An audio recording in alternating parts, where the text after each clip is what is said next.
Imagine a crowned leader whose appearance was so shocking that his subjects were convinced he carried an infernal curse. I present to you Charles II of Spain, a king whose figure was so disturbing that even the whispers of his own royal court spoke of a dark spell upon him. They christened him El Hechizado, the Bewitched. However, the truth is more frightening than any legend. Charles was not tormented by mystical influences. He succumbed to a far more nefarious force, the very blood of his royal lineage. This is the chronicle of how Europe's most prominent dynasty disintegrated from within, culminating in a king so dreadfully disfigured that, upon his demise, his autopsy revealed atrocities that seemed to validate every supernatural dread his subjects had murmured for generations. And if you're ready to delve into more astonishing historical secrets that textbooks dare not reveal, hit that subscribe button, because we're just beginning to uncover the disturbing reality behind the power of royalty. When foreign diplomats first encountered Charles II, many struggled to hide their dismay. Here was the king of the earth's most influential empire, and he couldn't even close his mouth. His jaw protruded so far forward that his lips failed to meet, leaving his mouth agape like a broken door. This was no mere accident of birth, but the inevitable consequence of 2 centuries of the Habsburg family's most ominous obsession. They called it keeping the blood pure, but what they were truly doing was playing genetic Russian roulette with their own descendants. The Habsburgs had a simple rule: marry within the family to consolidate power. Cousins wed cousins, uncles married nieces, and sometimes the familial connections became so convoluted that a single individual could be their own cousin multiple times over. His parents, uncle and niece. His grandparents on both sides, also uncle and niece. Go back far enough in the family tree, and you'll find that Charles possessed the genetic diversity of someone whose family had been isolated on a desert island for generations. The outcome was what doctors termed mandibular prognathism, but what everyone else knew as the Habsburg jaw.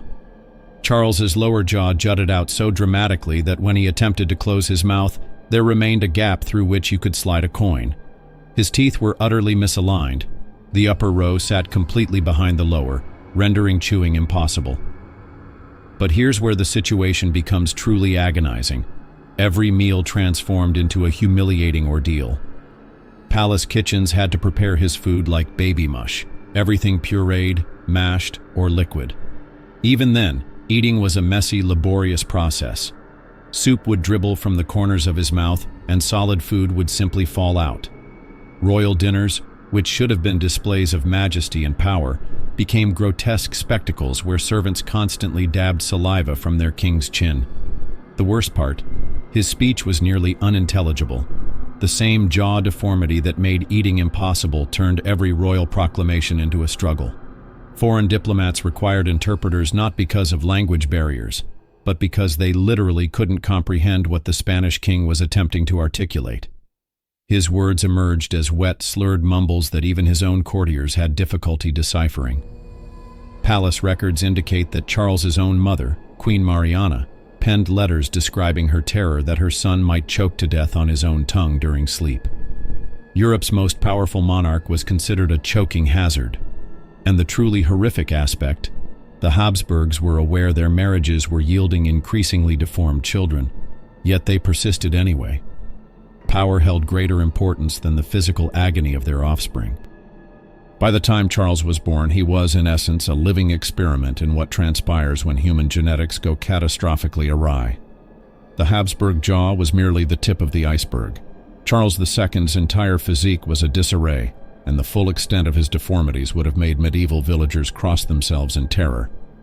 At 35 years old, Charles appeared like a sick child who had been stretched and twisted by some cruel force. He barely reached 5 feet in height, but it wasn't just his stature that was amiss. His proportions were utterly unbalanced. His head was massively oversized compared to his frail body, wobbling on a neck so weak it could barely support the weight. His limbs were stick-thin and appeared almost skeletal, while his torso was oddly compressed and hunched. Charles couldn't even walk until he was 8 years old. Consider that for a moment. Most children take their first steps around their first birthday. Charles spent nearly a decade unable to support his own body weight. Even when he finally managed to walk, it was more of a stumbling shuffle. Palace records describe him lurching from wall to wall, using furniture for support, like an elderly man.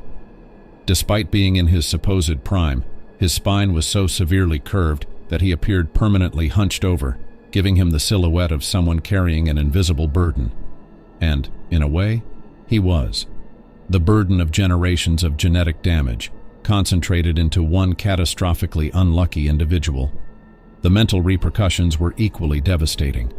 Charles possessed the intellectual capacity of a child well into his adult years. He couldn't read until he was 10 years old, and even then, he struggled with basic comprehension. Court tutors described attempting to teach him as trying to fill a broken vessel.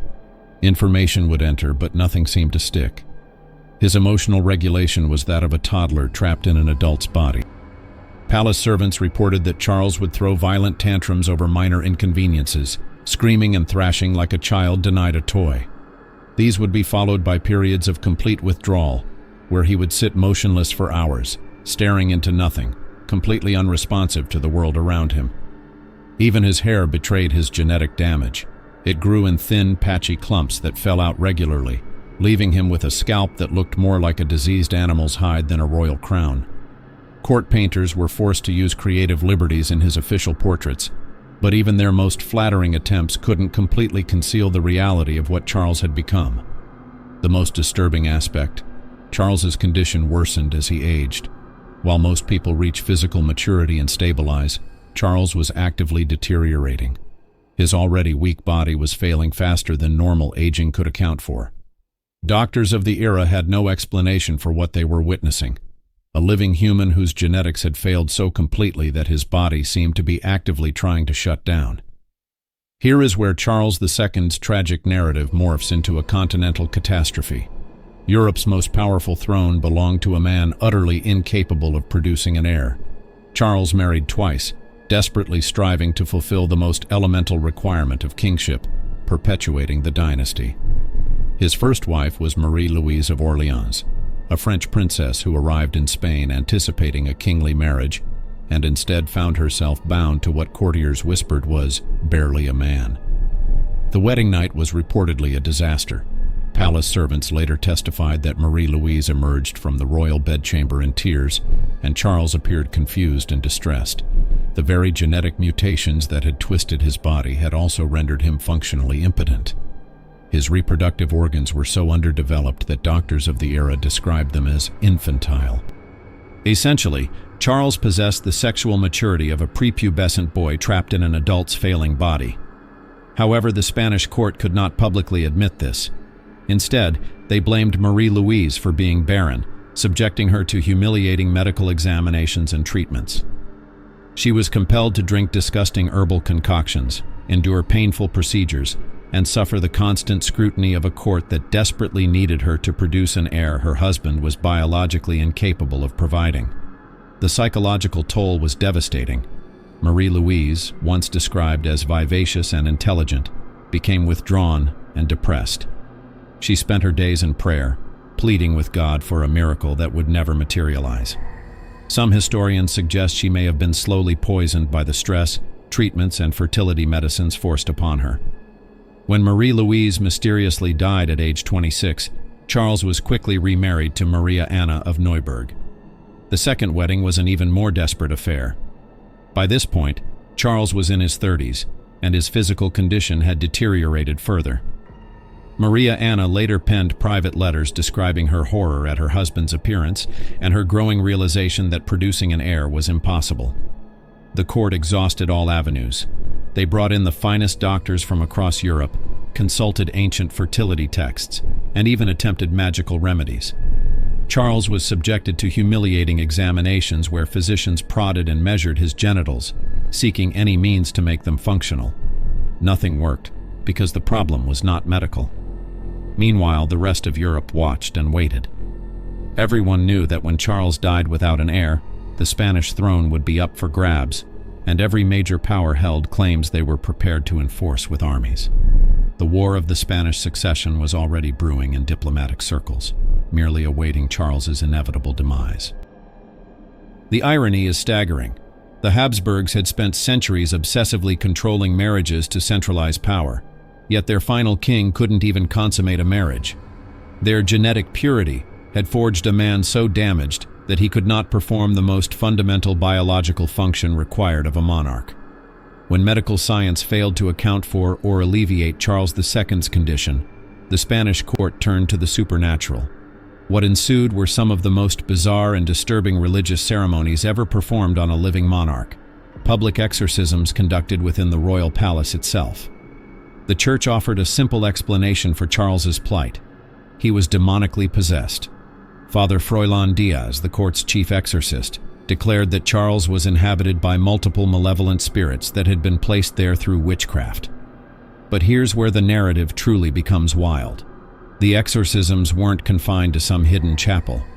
These were full-scale theatrical productions, held in the throne room, with nobles and foreign dignitaries compelled to witness their king writhing on the floor, while priests shrieked Latin incantations over his convulsing body. Father Diaz would commence by forcing Charles to drink holy water mixed with pulverized religious relics. The king would immediately become violently ill, likely from ingesting what was essentially dirty water filled with bone fragments, which the priests interpreted as demons combating the holy substances. Charles would vomit, shake uncontrollably, and sometimes lose consciousness, while Father Diaz proclaimed he could see the devils exiting the king's body. The ceremonies could span hours. Charles, already frail and confused, was subjected to aggressive physical manipulations as priests attempted to literally wrestle demons from his flesh. They would press crucifixes against his skin until he screamed, splash him with holy water, and force him to recite prayers in Latin, a language he could barely comprehend given his intellectual limitations. But the exorcists didn't stop with Charles himself. They became convinced that the entire royal palace was cursed, leading to one of the most bizarre episodes in royal history. In 1698, Father Diaz ordered a systematic purification of the palace that resembled something between a spring cleaning and supernatural warfare. Servants were commanded to gather every item that might be tainted by witchcraft. This included personal belongings of previous queens, gifts from foreign courts, and even pieces of furniture. These objects were carried to the palace courtyard and burned in massive bonfires while priests chanted exorcism prayers. The most disturbing aspect was that Charles seemed to believe it was effective. His limited mental capacity made him susceptible to suggestion, and when priests told him the demons were being expelled, he experienced temporary relief from his constant physical pain. This created a horrific cycle where Charles would plead for more exorcisms whenever his symptoms worsened. The exorcisms reached their zenith in 1699, when Father Diaz claimed he had successfully identified and expelled 47 different demons from Charles's body.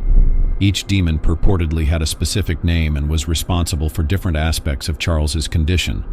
The king was so exhausted by this marathon spiritual assault that he collapsed and did not speak for 3 days. The tragic truth was that while Charles was being subjected to medieval torment disguised as spiritual healing, he was also rapidly deteriorating due to actual medical conditions that 17th century science couldn't fathom. When Charles II finally passed away in 1700 at the age of 38, the Spanish court confronted a moment of grim reckoning. They had spent decades asserting their king was cursed by supernatural forces, but now they needed to comprehend what truly lay within the body of the man they called El Hechizado. What the royal physicians discovered during Charles's autopsy was so profoundly shocking that the official report was initially suppressed, deemed too disturbing for public dissemination. But the details eventually leaked, painting a picture of internal horror that seemed to corroborate every supernatural fear his subjects had whispered for decades.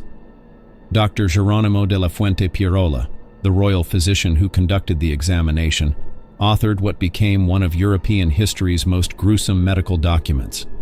According to his report, Charles's body was more akin to that of a monster than a man, containing organs so malformed and diseased that it seemed impossible he had sustained life for so long. Let's begin with his heart. Dr. Pirola described it as no larger than a walnut, shriveled and blackened like a piece of burned meat. A normal adult heart weighs about 300 gran. Charles's heart appeared to weigh less than 50 gran. It was so minuscule and damaged that physicians marveled he had been able to circulate blood at all. His lungs were described as corroded and gangrenous, filled with fluid and what appeared to be decaying tissue, The stench emanating from his chest cavity was reportedly so foul that several assistants fled the room. But the most unsettling discoveries were in his abdomen. Charles's intestines were described as putrefied and gangrenous, essentially rotting inside his body. The reproductive organs that had caused so much political turmoil were revealed to be catastrophically underdeveloped. Perhaps most shocking of all was what they found in his skull. When physicians opened Charles's head, they discovered that his brain was surrounded by an abnormal amount of fluid, what we now know as hydrocephalus. The brain tissue itself appeared damaged and discolored, which explained his intellectual disabilities and erratic behavior. Dr. Pirola concluded his report with a statement that sent shockwaves through European courts. It is a miracle this body sustained life for so long, as it contained not a single healthy organ. The autopsy findings were so extreme that they actually reinforced supernatural beliefs rather than dispelling them.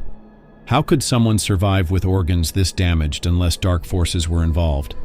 The medical evidence seemed to prove that Charles truly had been cursed, just not in the way anyone expected. What makes this even more chilling is that Charles had lived 38 years with these internal horrors. Every day of his reign, he had been slowly dying from the inside out, his body a collection of failing systems held together by sheer biological stubbornness. Charles II died without an heir, and just as predicted, Europe erupted into the War of the Spanish Succession, a continental bloodbath that lasted over a decade and claimed hundreds of thousands of lives. The Habsburg obsession with genetic purity didn't just destroy one man, it ignited one of the deadliest conflicts in European history. The tragic irony is perfect.